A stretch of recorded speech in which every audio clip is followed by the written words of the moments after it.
Queridos amigos, estamos de vuelta aquí en nuestra cátedra de poemologías.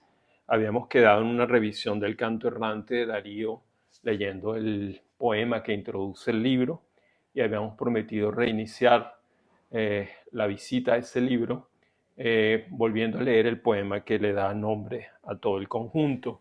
Vamos a hacerlo entonces, cumpliendo con esa promesa, para ponernos ya en situación de lo que vamos a conversar esta tarde. El canto errante. El cantor va por todo el mundo, sonriente o meditabundo. El cantor va sobre la tierra en blanca paz o en roja guerra, sobre el lomo del elefante por la enorme India alucinante, en palanquín y en seda fina por el corazón de la China, en automóvil en Lutecia, en negra góndola en Venecia, sobre las pampas y los llanos en los potros americanos, por el río va en la canoa o se le ve sobre la proa de un steamer sobre el vasto mar o en un vagón de sleeping car. El dromedario del desierto, barco vivo, le lleva a un puerto. Sobre el raudo trineo trepa en la blancura de la estepa o en el silencio de cristal que ama la aurora boreal.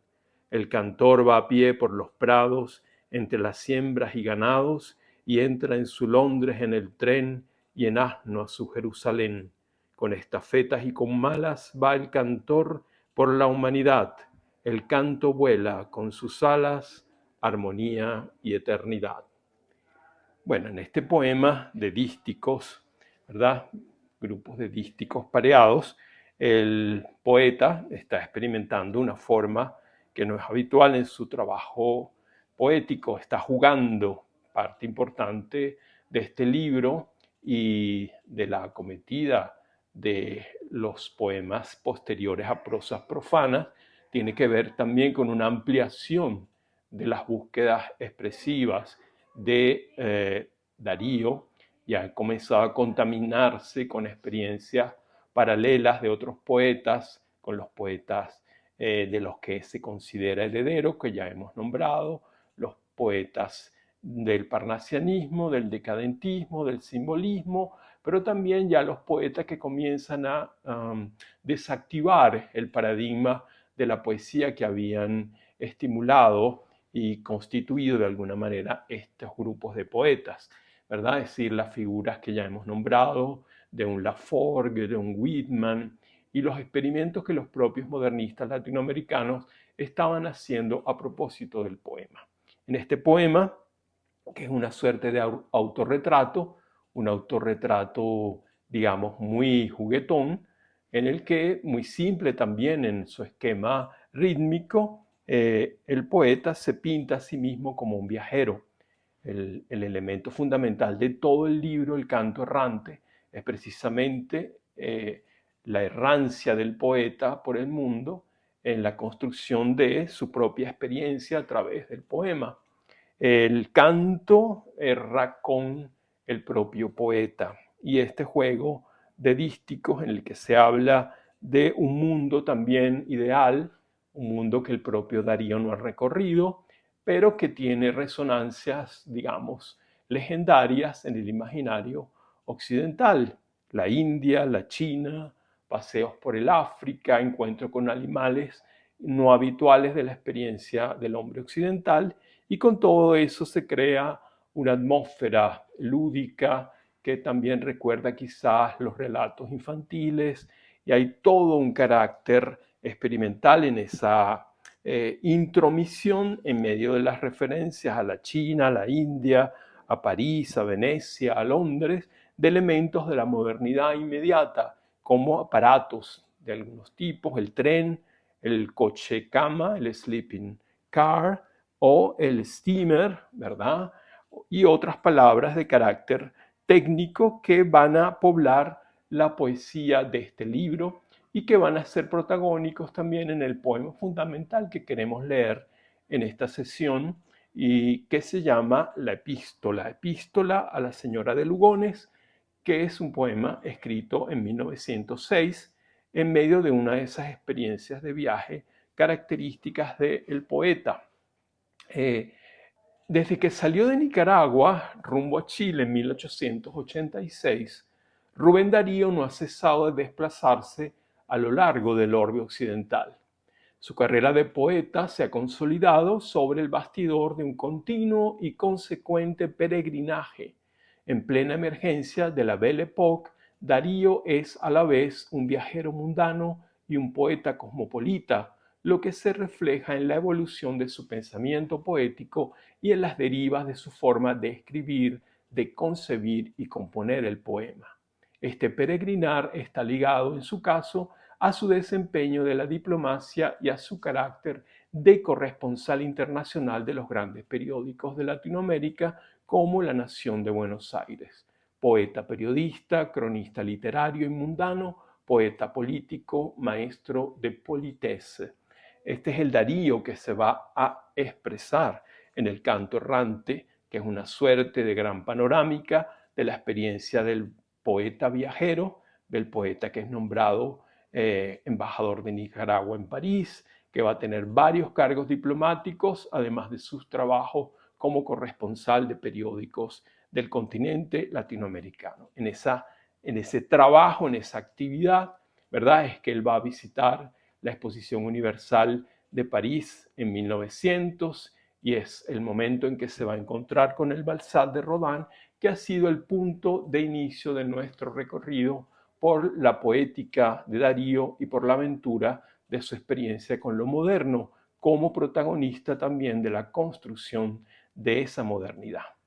En la sesión anterior le dedicamos bastante tiempo a escarbar un poco en los puntos de vista que alimentan el texto inicial del libro, que abre como una suerte de prólogo reflexivo, que es también una forma de autorretrato de la deriva de Darío hasta ese momento, hasta el año 1906 aproximadamente, ¿verdad? Desde prosas profanas en adelante, y es una especie también de síntesis de su deriva existencial y de su deriva poética, es decir, de su trabajo como poeta. En esas dilucidaciones, es decir, aclaraciones, una reflexión sobre el hecho poético, sobre su propia situación como poeta en un mundo en estado de crisis, digamos, de transformaciones radicales en varios aspectos de la constitución de la vida, tanto a nivel social como a nivel económico, como a nivel tecnológico, como a nivel político y obviamente a nivel artístico. Y ese ha sido el núcleo de nuestra reflexión, es decir, qué pasa en ese cruce de siglo entre finales del XIX y comienzos del XX con el concepto tradicional de belleza, que es lo que nos ha movido a reflexionar sobre el impacto que la escultura de Rodin provoca en el joven poeta cuando visita la Exposición Universal de 1900.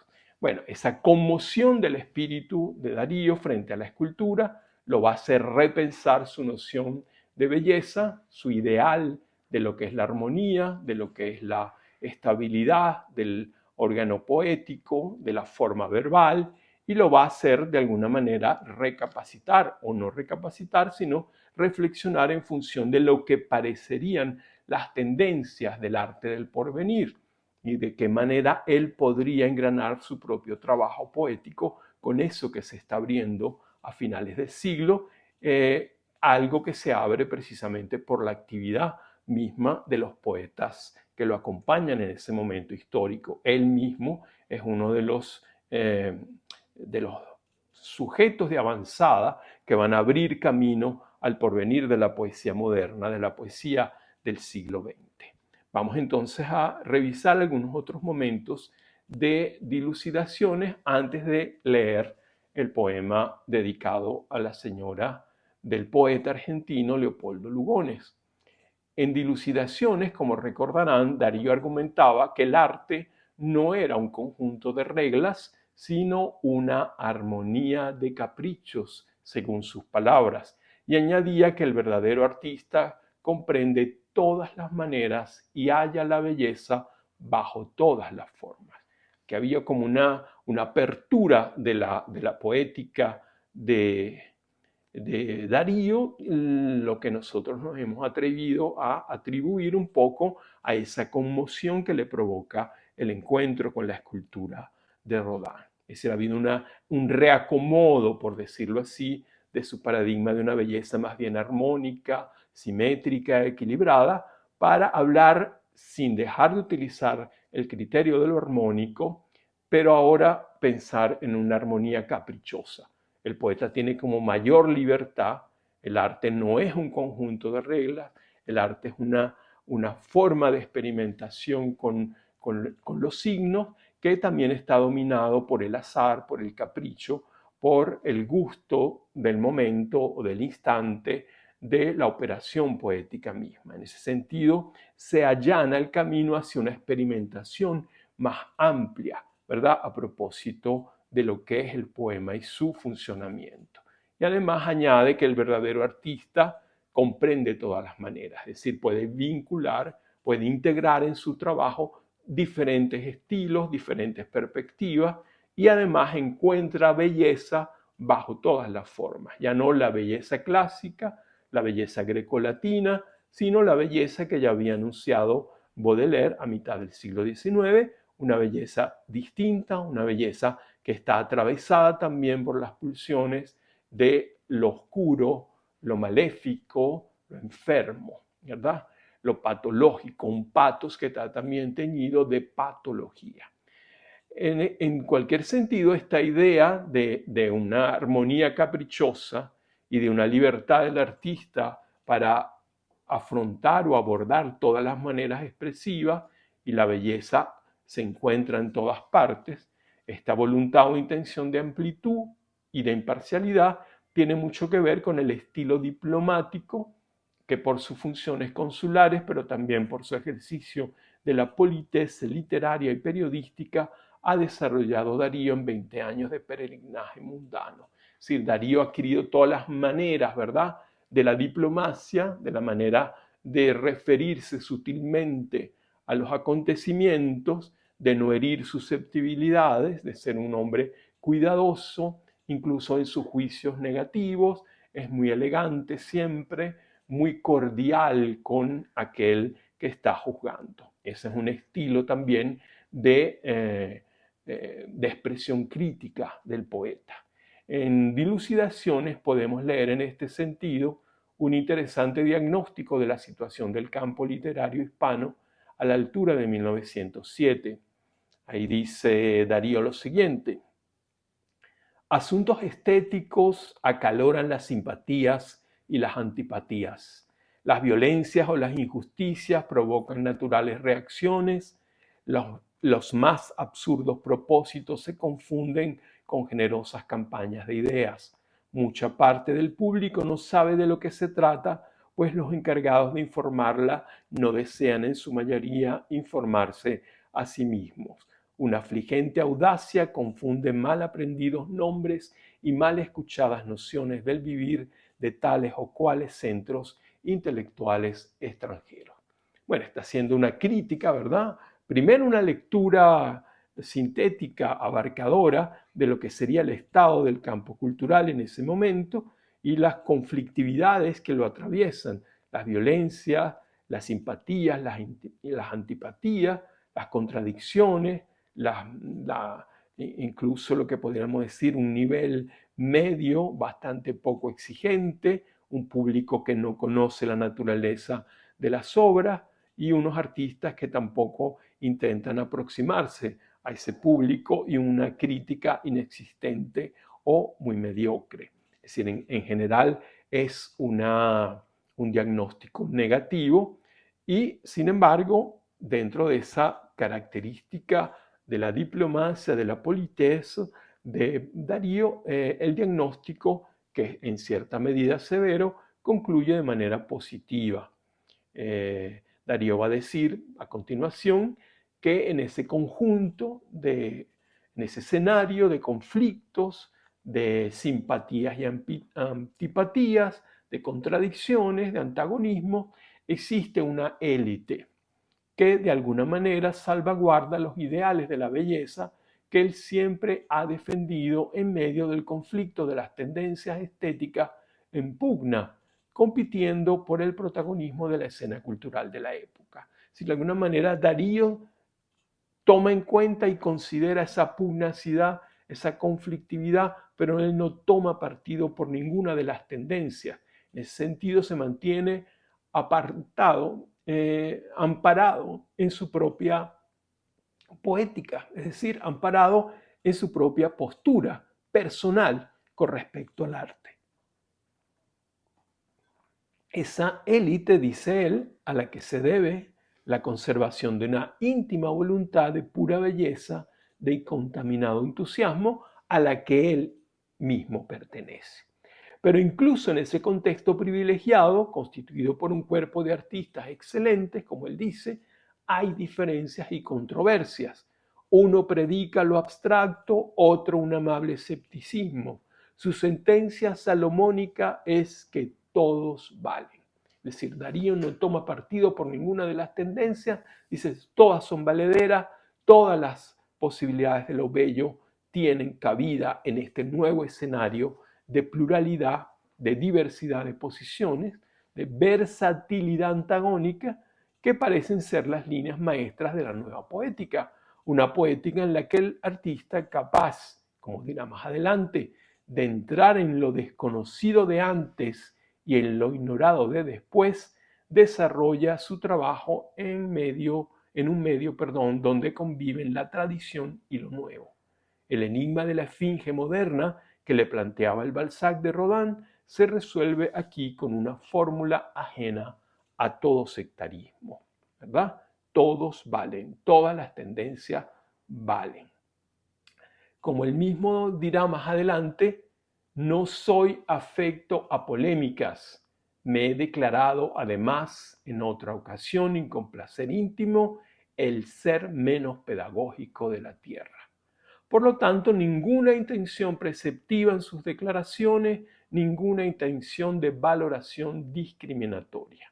Su balance es balanceado, por así decirlo. No toma partido sino por sí mismo, por su propia idiosincrasia poética. El poeta que ha dicho que su poesía era suya en él es un poeta, como afirma ahora, que carece de toda tentación de sectarismo. Él defiende su propia poética y con eso le basta. Amador de la lectura clásica, me he nutrido de ella, mas siguiendo el paso de mis días, he comprendido la fuerza de las tradiciones del pasado y de las previsiones en lo futuro. He dicho que la tierra es bella, que en el arcano del vivir hay que gozar de la realidad aumentados de ideal. Es en este contexto de idea en donde queremos leer precisamente la epístola a la señora de Lugones. Y sin mayor preámbulo vamos a leer la famosa epístola. Es una epístola larga, una carta larga, ¿verdad? Vamos a leerla casi completa de una primera pasada y luego vamos a detenernos en pequeños detalles significativos del poema. El poema está compuesto de 7 cantos de longitud diversa. Vamos a comenzar entonces leyendo el primer canto, Epístola a la señora de Leopoldo Lugones. Todos saben que Leopoldo Lugones es uno de los grandes poetas del modernismo. Darío conoce a Lugones en uno de sus viajes a Argentina en 1886 y un poco, digamos, se establece entre ellos una amistad en la que obviamente la esposa del poeta va a jugar un papel importante. Por eso la idea de dedicarle una carta a la señora de Lugones, una vez que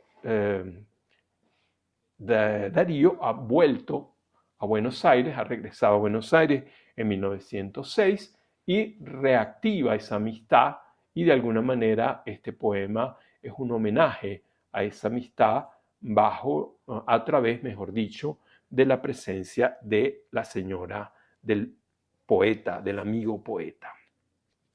Comienzo entonces. Madame Lugones, j'ai commencé ce vers en écoutant la voix d'un carillon d'Anvers. Así empecé en francés pensando en Rodenbach, cuando hice hacia el Brasil una fuga de Bach.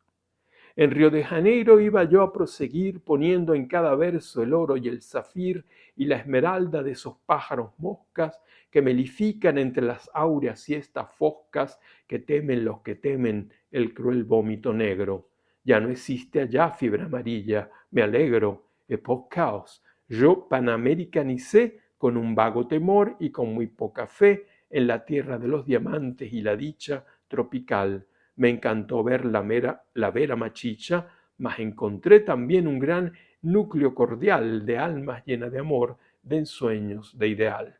Y si había un calor atroz, también había todas las consecuencias y ventajas del día, en panorama igual al de los cuadros y hasta igual al que pudiera imaginarse. Basta, mi ditirambo brasileño es ditirambo que aprobaría tu marido, Arcades Ambo.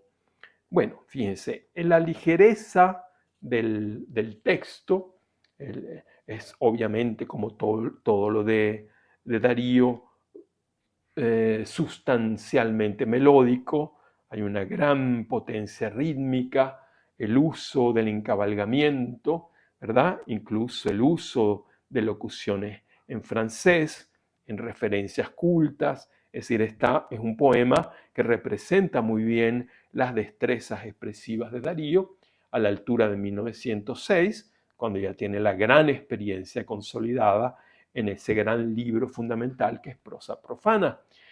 Aquí tenemos todos los elementos de una gran destreza y de una gran solvencia en la composición del poema, en los juegos con las sonoridades, con las palabras, ¿verdad? Y con un panorama, una pequeña cartografía de un paisaje del territorio que él va a recorrer. En este momento, Darío va a ser nombrado representante del gobierno de Nicaragua en el Congreso Panamericano, en la Conferencia Panamericana, mejor dicho, que se celebrará en Río de Janeiro en julio de ese año, entre julio y agosto. Y es en ese viaje, ¿verdad? En ese viaje hacia Río de Janeiro que él va a pasar luego de vuelta por Buenos Aires y va a reencontrarse con sus amigos los Lugones.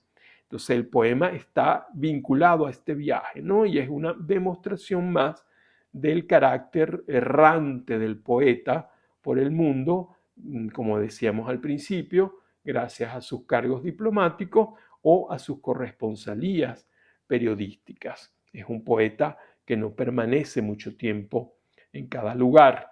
Si uno hiciera el itinerario de todos los lugares en los que ha vivido o ha visitado Darío a lo largo de su vida, se encontrará con una gran cantidad de ciudades, de territorios, de escenarios cambiantes a lo largo de una vida bastante agitada y poco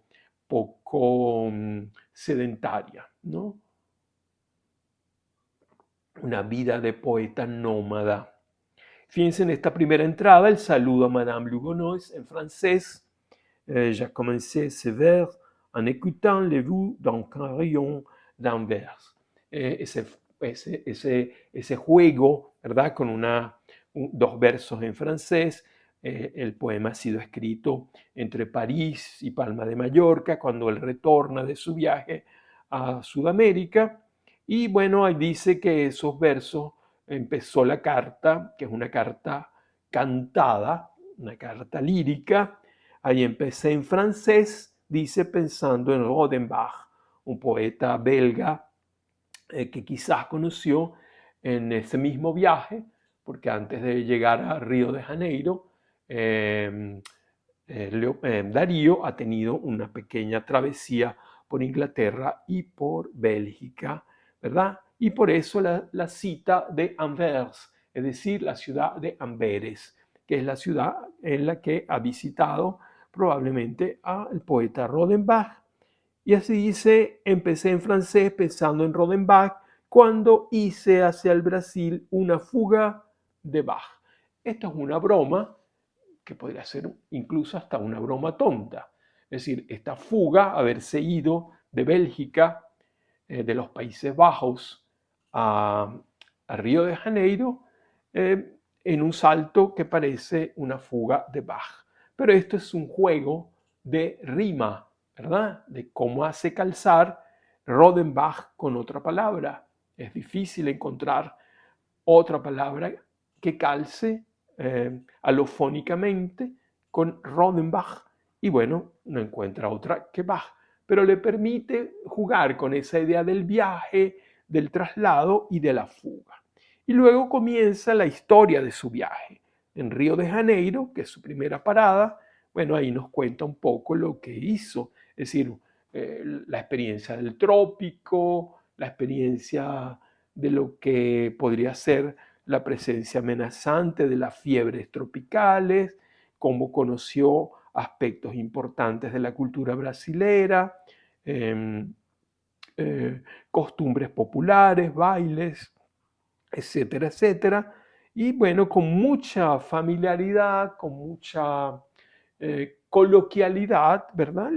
Le cuenta a su amiga lo que ha vivido en esa travesía.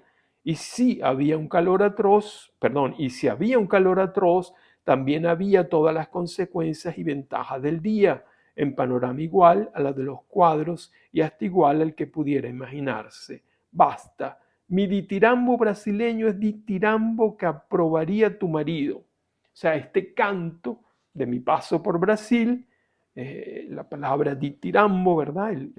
El canto dedicado a Dioniso en la antigua Grecia, toda la resonancia que tiene en el texto dariano, esa referencia al ditirambo dionisíaco, el canto, ¿verdad? Apasionado, y también una referencia a Virgilio y a la Arcadia, Arcades Ambo, nacido en la Arcadia, en la égloga séptima, ¿verdad?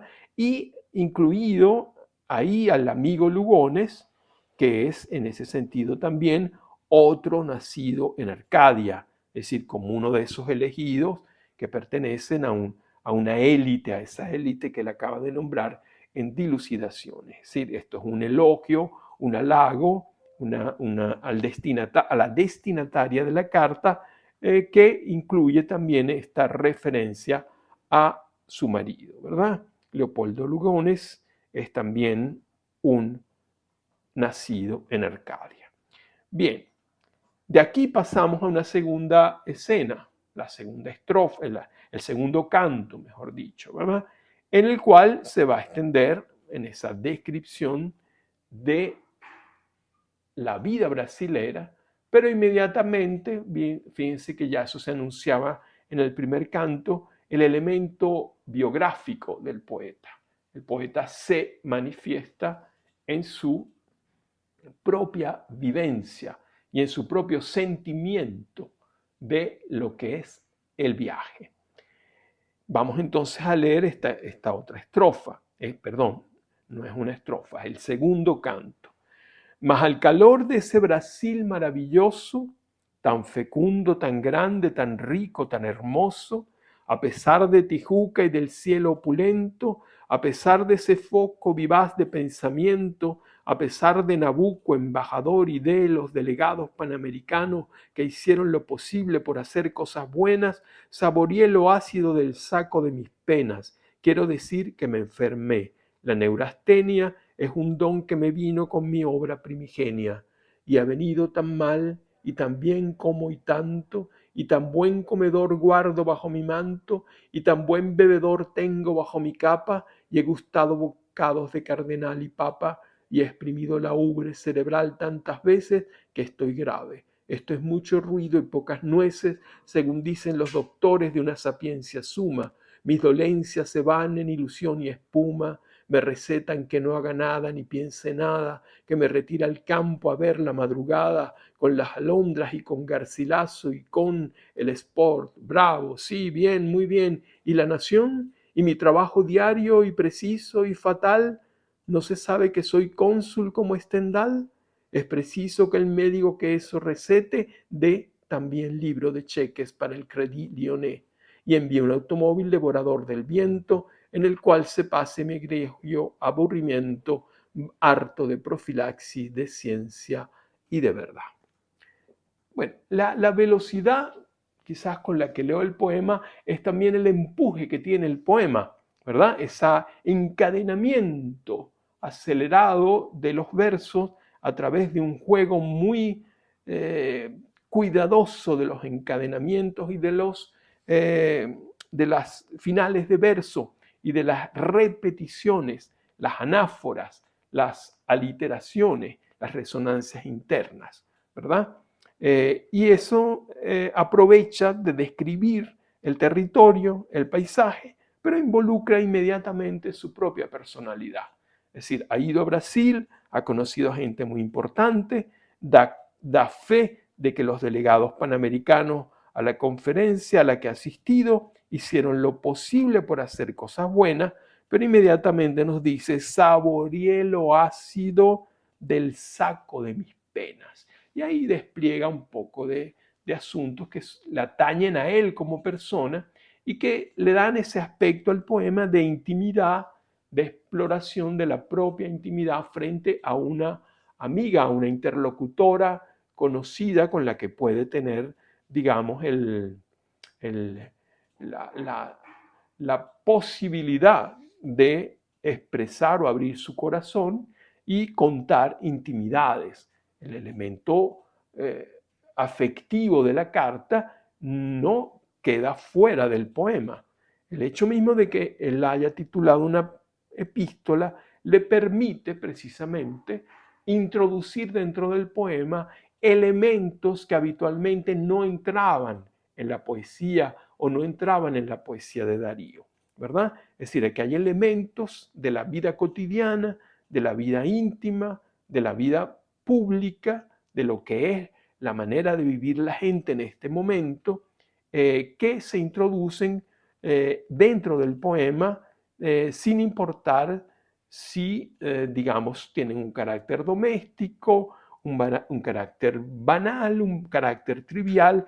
El poema también se puede alimentar de eso. Eso quiere decir que la noción de belleza también, ¿verdad?, ha cambiado, se ha transformado. Sin detenernos tanto a explicar cada estrofa, vamos a leerlo de corrido y luego volvemos sobre el poema. La tercera estrofa, fíjense además ese elemento importante cuando él dice que le recetan, se siente mal, atacado de neurastenia, está cansado de tanto trabajar, ¿verdad? Ha exprimido la ubre cerebral tantas veces que estoy grave. ¿Y qué le recetan? Bueno, me recetan que no haga nada ni piense nada, que me retire al campo a ver la madrugada con las alondras, con Garcilaso y con el sport. Es decir, le recetan cosas que no puede hacer, puesto que es un individuo asalariado, un empleado, un funcionario del gobierno y un corresponsal de los periódicos. No puede, ¿verdad?, entregarse a esa vida graciosa, libre, que se le receta. Bravo, sí, dice con ironía, bien, muy bien. ¿Y la nación? El periódico, ¿verdad? Y mi trabajo diario, preciso y fatal, ¿no saben que soy cónsul como Stendhal? Y bueno, es preciso que el médico que me recete eso dé también un libro de cheques de un banco francés. O sea, si yo tengo que descansar, no trabajar y dedicarme a recuperarme en una situación de completo aislamiento, bueno, necesito financiamiento. En este sentido, el poeta está introduciendo elementos de la cotidianidad del poeta, del ciudadano, del burgués de la época, ¿verdad?, que vive de un sueldo, que vive de su trabajo diario y que no puede permitirse los lujos de un aristócrata o de un noble.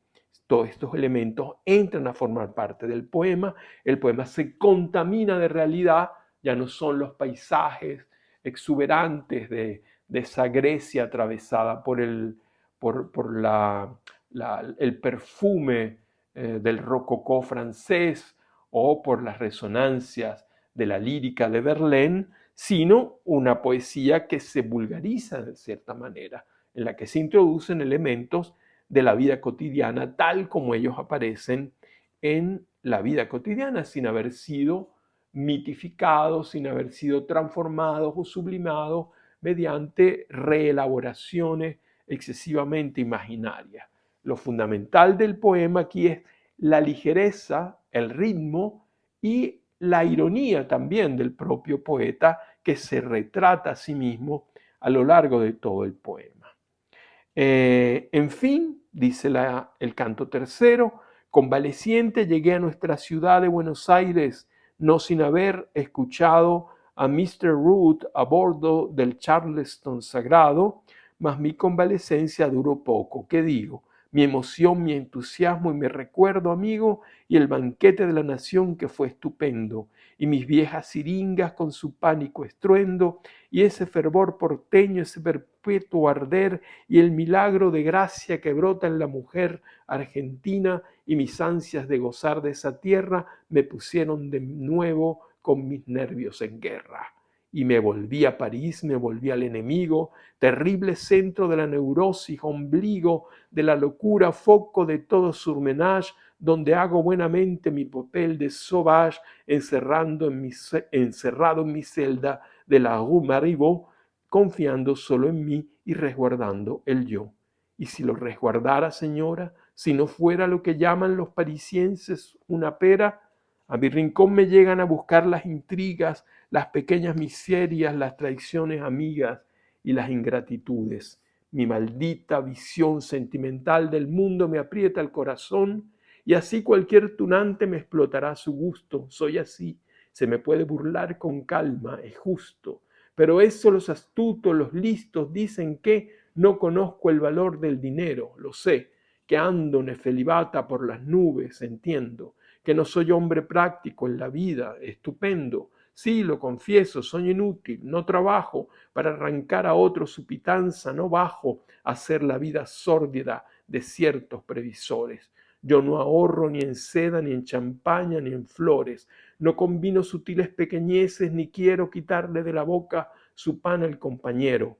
Me complace en los cuellos blancos ver los diamantes, gusto de gentes de maneras elegantes y de finas palabras y de nobles ideas, la gente sin higiene ni urbanidad, de feas trazas, avaros torpes o malignos y rudos, mantienen, les confieso, mis entusiasmos mudos. No conozco el valor del oro. ¿Saben esos que tal dicen lo amargo del jugo de mis sesos, del sudor de mi alma, de mi sangre y mi tinta, del pensamiento en obra y de la idea encinta? ¿He nacido yo acaso hijo de millonario? ¿He tenido yo Cirineo en mi calvario? Bueno, este autorretrato potentísimo, ¿verdad? Que es también una captatio benevolentiae del lector, en la que se retrata, digamos, todo lo que es la conflictividad de la vida de un poeta que es además funcionario de Estado, ¿verdad? Bueno, al leer esta estrofa abrimos caminos inusitados en la poesía de Darío, nunca vistos antes, esta amplitud de referencias a lo mundano, a lo colectivo, a lo público, a la tecnología, a los rasgos de la modernidad inmediata, a la gran ciudad metropolitana, con todos sus detalles, y también el volcamiento explícito y abierto del propio corazón. Así como Baudelaire escribió un cuaderno de diario que tituló Mi corazón al desnudo, de alguna manera en esta epístola, como buena carta, como buen discurso de intimidad, el poeta también se abre a su destinatario, en este caso, la señora de Lugones. Como el poema es muy largo, no tenemos tiempo de abarcarlo y abordarlo en esta primera sesión. Vamos a continuar entonces leyendo el poema en el próximo encuentro. Hasta pronto.